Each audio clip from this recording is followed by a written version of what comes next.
तो आज हम पढ़ेंगे एलसीएम या लॉसॉल मतलब लघुत्तम समावर्ती।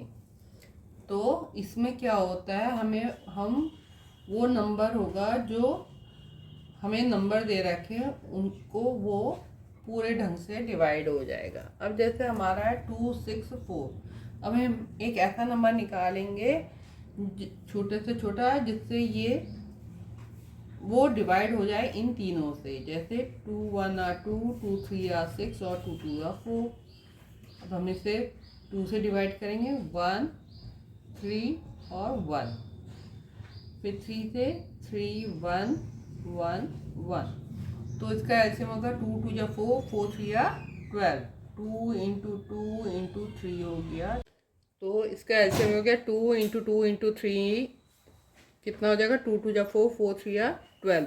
और ये 12 जो है 2 से भी डिवाइड हो जाता है, 6 से भी डिवाइड हो जाता है और 4 से भी डिवाइड होता है। मतलब 12 जो होगा वो हमारा सबसे छोटा नंबर है जो इन तीनों से हमारा डिवाइड होता है।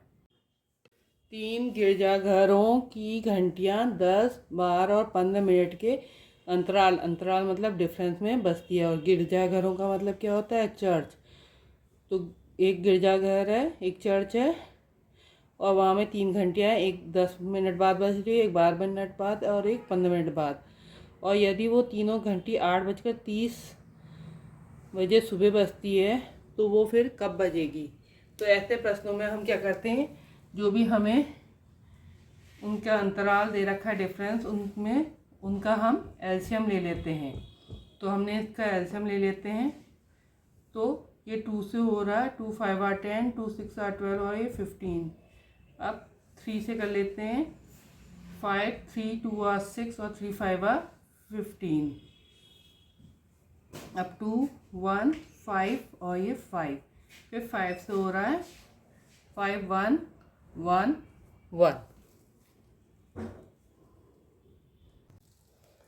5 जो हो गया ये हमारे कितना होगा, 2 3 जा 6, 6 2 जा 12, 12 5 जा 60 हो गया, 60 मिनट हो गया। तो 60 मिनट जो होता है, 60 मिनट होता है हमारा 1 आवर।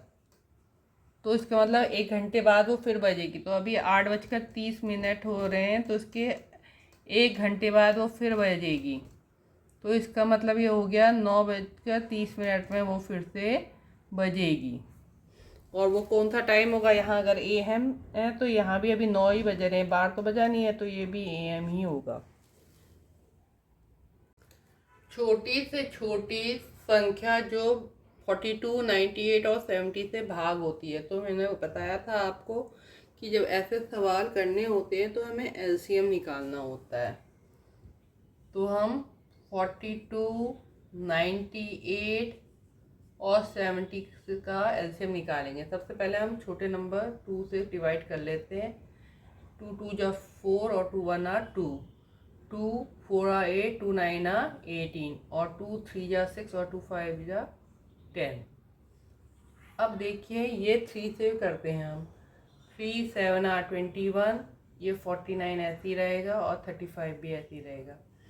अब देखिए सब 5 के टेबल में, सॉरी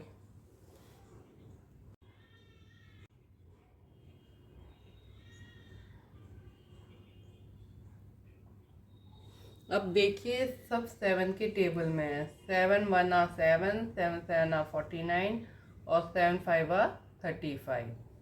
अब हम 5 से कर लेते हैं, यहाँ 1, यहाँ 7 का 7 ही रहेगा और ये 1 और 7 1 1 और ये 1। अब इसका एलसीएम हो जाएगा हमारा 2 इंटू 3 इंटू 7 इंटू 5 इंटू 7।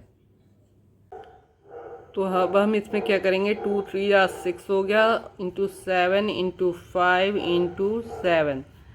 तो 6 7 42 हो जाएगा, इंटू 5 इंटू 7।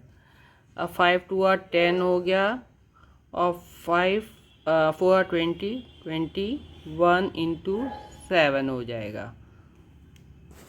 हम इसको मल्टीप्लाई करते हैं तो 7 0 0, 7 1 7 और 7 2 14, तो 1470 आंसर हो जाएगा। आप लोग सब ये याद कर लेना, 10 millimetre, 1 centimetre, 10 centimetre, 1 decimetre, 10 decimetre, 1 metre, 10 metre, 1 decametre, 10 decametre,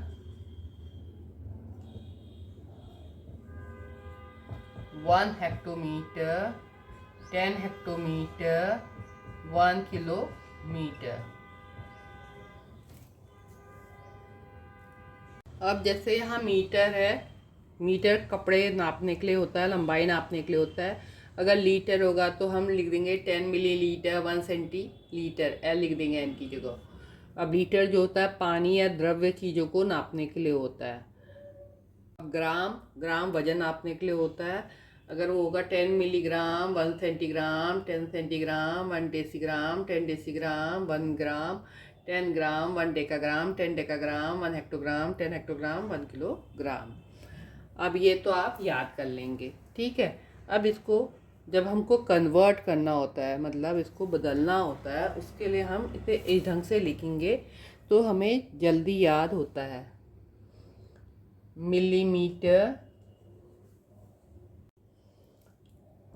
millimetre, centimetre, decimetre,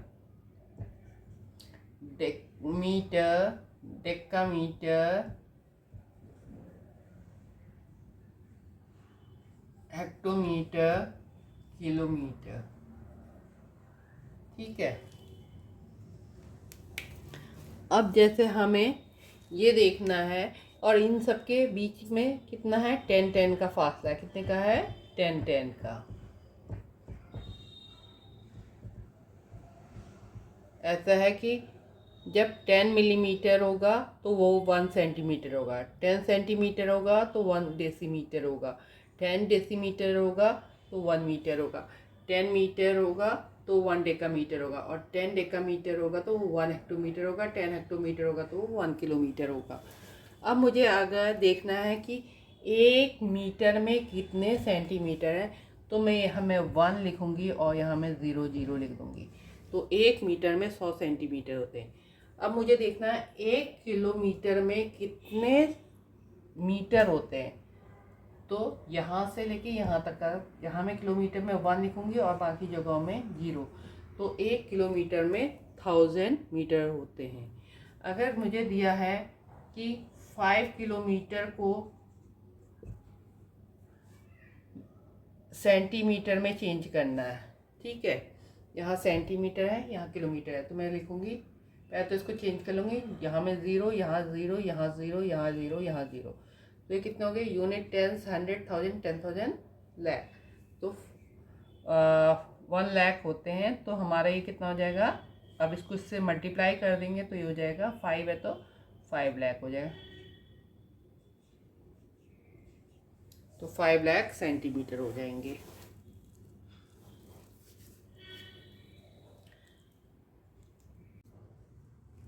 अब हमें देखना है 4 मीटर कितने सेंटीमीटर के बराबर होगा। तो 4 और यहाँ सेंटीमीटर है तो यहाँ 0 लगा देंगे, तो 400 सेंटीमीटर। तो 4 metre is equal to 400 centimetre.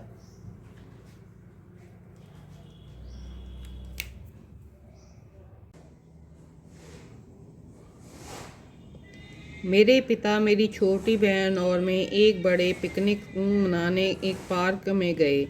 Park में हम एक बड़ा सा गुब्बारा दिखाई पड़ा। इस गर्म हवा का गुब्बारा कहा जाता है। इसमें बहुत सारे रंग थे। इसके नीचे एक बड़ा सा टोकरा लगा था। गर्म हवा के गुब्बारे को की लोग सवारी कर सकते हैं। यह आकाश में ऊंचा उठ गया। जब यह ऊंचे आसमान में गया तो मेरी बहन रोमांचित हो गई। रोमांचित मतलब खुशी हो गई उसे। मेरी बहन गुब्बारे की सवारी करना चाहती थी। उस बड़े गुब्बारे की सवारी के लिए वह बहुत छोटी थी। मेरे पिताजी ने उसके खेलने के लिए एक छोटा लाल गुब्बारा उसे खरीद कर दिया। उस छोटा लाल गुब्बारा पसंद आ गया। कहानी सुनने वाले ने बड़े सा गुब्बारा कहाँ देखा? बाजार में, स्कूल में, पार्क में या स्टोर में? तो कहाँ देखा था? पार्क में, क्योंकि वो पार्क में घूमने गए थे। गुब्बारे के बारे में कौन सा कथन सबसे उपयुक्त है? एक रंग बिरंगा गुब्बारा, एक गर्म हवा का गुब्बारा, एक बड़ा सा गुब्बारा या एक छोटा लाल गुब्बारा। कैसा था वो? वह एक गर्म हवा का गुब्बारा था।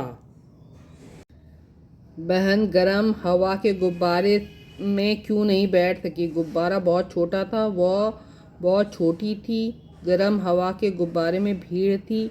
उस छोटे लाल गुब्बारा पसंद था क्योंकि वह अभी बहुत छोटी थी।